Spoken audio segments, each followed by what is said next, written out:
Само ти ще дойдеш с мен до края на света, без никакви поводи. Слушай се внимателно, в песента не е само до ре ми. Ако искаш, разкажи твоите тайни, сподели ми какво боли. Но не може да бъде пак като преди, красиво и истински.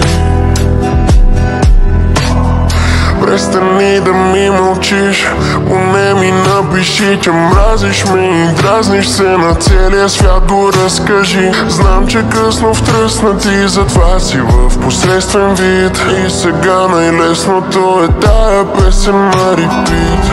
Колко гнусни хора има, ти винаги искаш тях разбита. Пак претичваш, но придвижваш се с единия крак.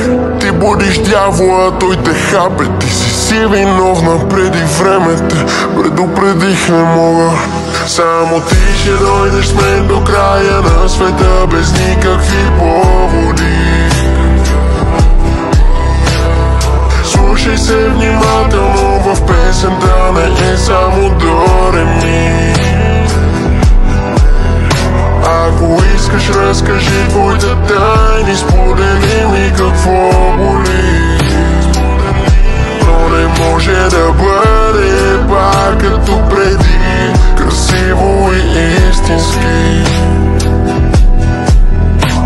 Душата ти приветлива, добра, Божие творение, влюбена във всеки човек, животно и растение.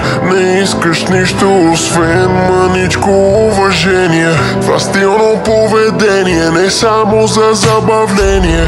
Помниш ли дните, в които нямаше търпение? Да ме видиш за всеки ден е като погребение. На теб ти трябва подобрение, на мен отдавна по-добре ми е.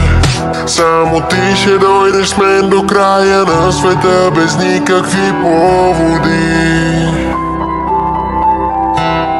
Слушай се внимателно, в песента не е само до ре ми. Ако искаш, разкажи твоите тайни, сподели ми какво боли.